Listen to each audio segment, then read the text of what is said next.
Ladies and gentlemen, welcome back. As you can see, the front axle is already done. I got just a little bit of money in this thing. So if you could, please give me a like, comment, and subscribe if you haven't already. I greatly appreciate it. Thanks a bunch. On this episode, I'm going to show you guys how I build a Dana 44 out of a 2015 Jeep Rubicon. As you can see, the housing's completely bare.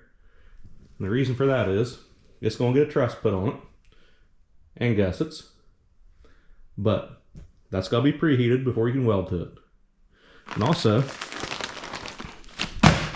you definitely want to get you some fire blankets, because after you put the truss on it, you want to wrap it up after you weld it. Let it cool slowly. You don't want it to cool fast. This is how I've done every axle I've ever trussed. Preheat and cool slow. Let's get to it. Got the housing cleaned up in all of its weld zones. Now what I'm going to do is get this truss tacked together, and then I'm going to heat the housing and then weld it to here. That way I can do everything else first, get it all tacked into place, then heat the housing and burn it in good. Also, check out these welding gloves. Got a nice place for your elbow. Way if you're resting on something, you ain't gonna hurt your elbow. They're good enough. I could probably TIG in these, but I'm not gonna try that. Got one side tacked on there. Now I can get down in there and weld the pieces that go on the axle tube. Then I'll put this back on so nothing warps, and we'll burn it all in. Got the truss welded on where it don't meet the cast. So now it's time to preheat the cast and burn it in good.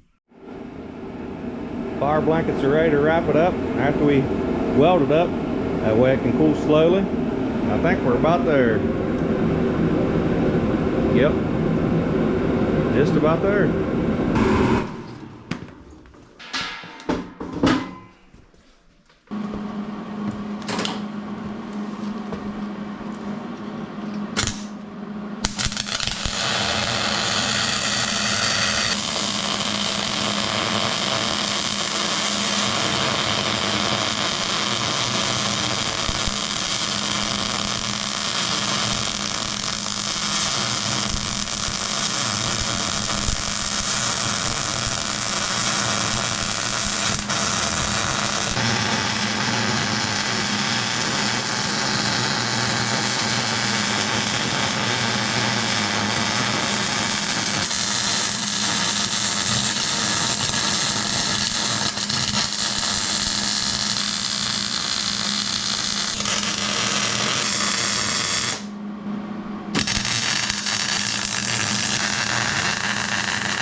That's a wrap. Unwrapped and no cracks.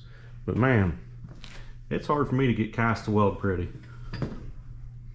Went ahead and flipped the axle over, cleaned it up so I can weld the lower C gussets on and lower control arm bracket reinforcements.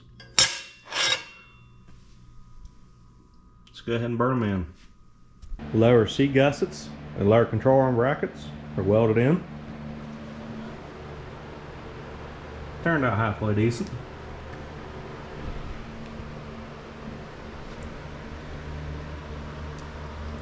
Go ahead and flip it over and do the top C brackets.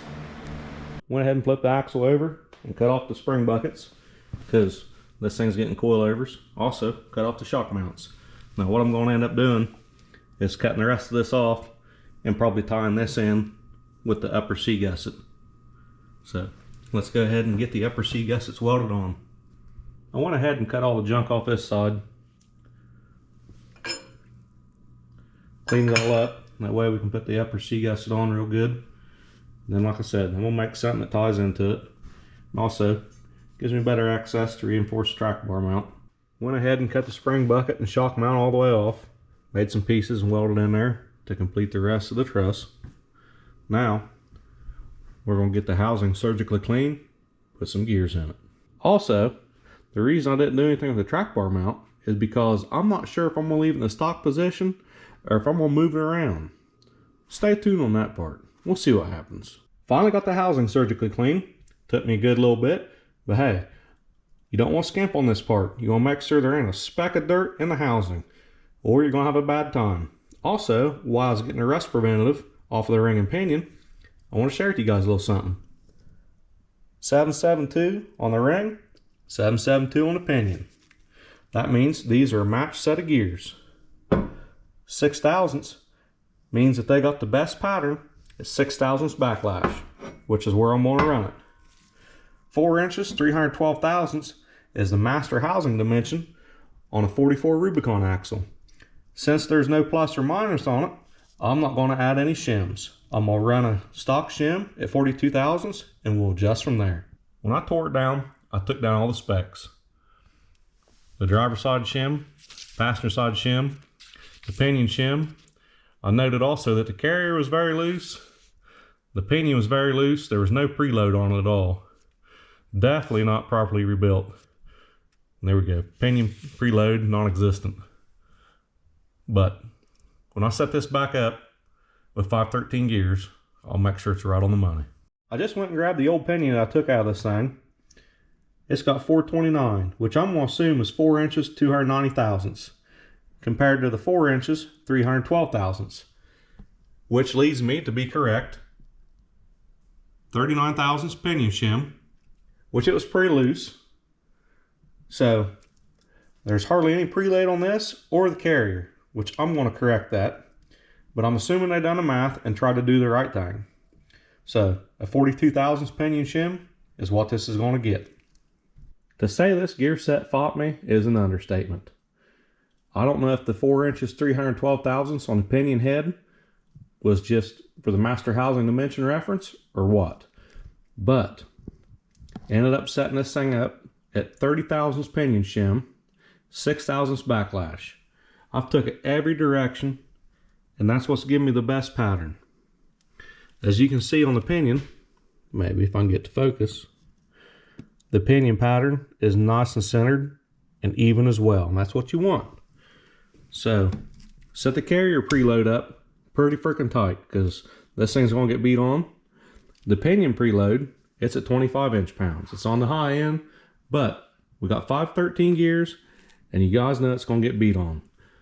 So we're going to take this thing off the bench, clean it up, put a good coat of paint on it.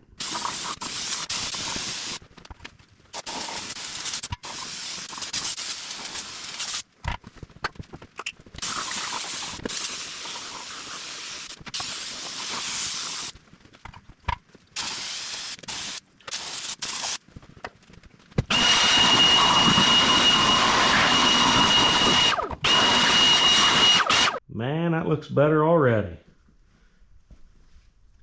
I'll let it dry, and then I'll go over any spots that I missed when I get it back up on the bench to start the final assembly. The paint's dry, and I got the differential cover on. Started setting some parts out, what I'm going to put on it. Brand new ball joints. I got the knuckles that I superheated and baked the paint on too. New unit bearings, and of course, RCV axles. Also, I've got brand new rotors, calipers, and brake pads for this thing. They're not in the picture right now, but they'll be on it soon.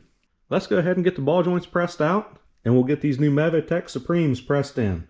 I've had great luck with them and their unit bearings. I built an AAM in the front of a Ram about 4 years ago, and it's still holding up great. I used their Extreme instead of the Supreme, but these are going to be good enough for Liberty. So get these pressed out, these pressed in, so we can get the knuckles on, the unit bearings in, and the RCV axle slid in this thing. That way we're one step closer getting it slid underneath the Liberty.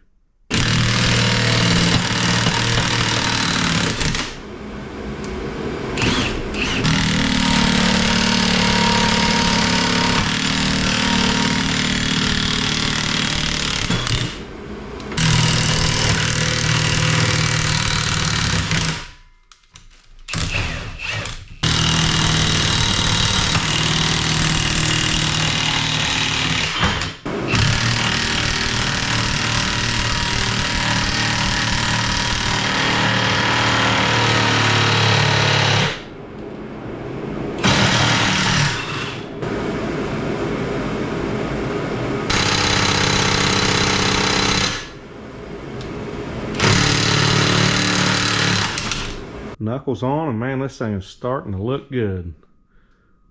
Time for the axles.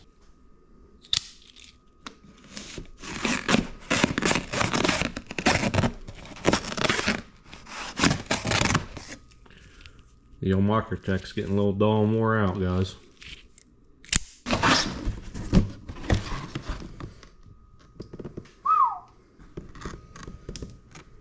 Hey, good looking. It never gets old unboxing RCV axles. A couple nice stickers, new bolts for the unit bearings, of course, beautiful axle shafts, and most importantly, the grease for the CVs. Let's get them together. Man, I almost forgot. We gotta install the axle tube seals. I always put these grease fitting to the back. That way the grease fitting ain't in the front and plowing head on into all the dirt. Now these really do help keeping all the grit and grime and crud out of the axle tubes.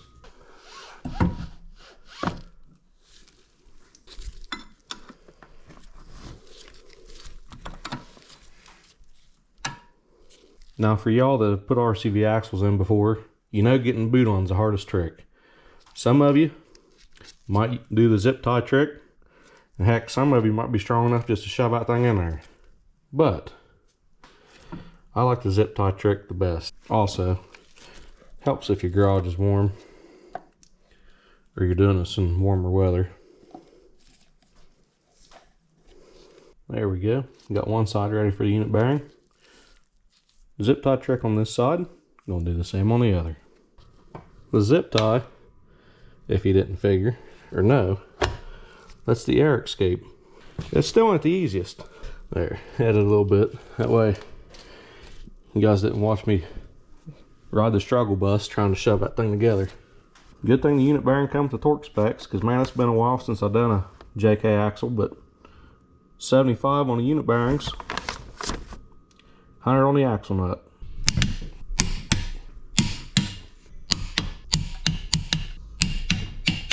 Unit bearings torqued, axle nut torqued. Now, time for rotors, calipers, brake pads.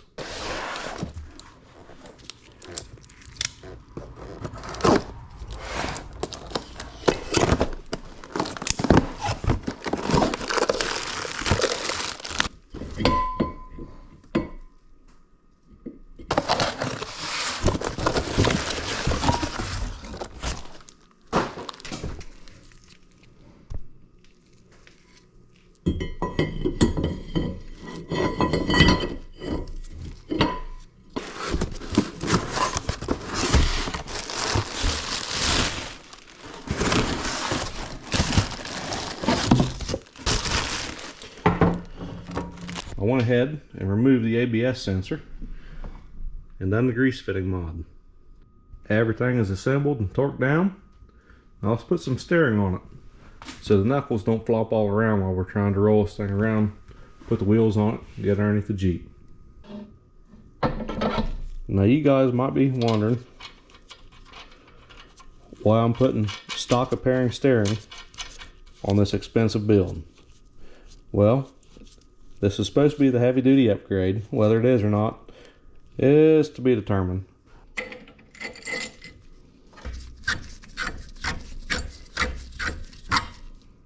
That might be a little bit of a problem.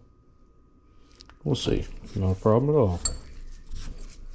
And just like that, the Dana 44 is all buttoned up. Got a lot of money in this thing, but I think it's going to be worth it.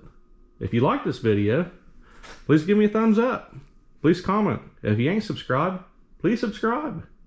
If you don't like it, tell me what I could have done different. But the next time you guys see this axle, it's going to be underneath the Liberty. So, until next time. Ordered 5 KMC bead locks for this project. They finally come in. And also, I want to show you something else. We had 35s on it, but we went ahead and went with something different.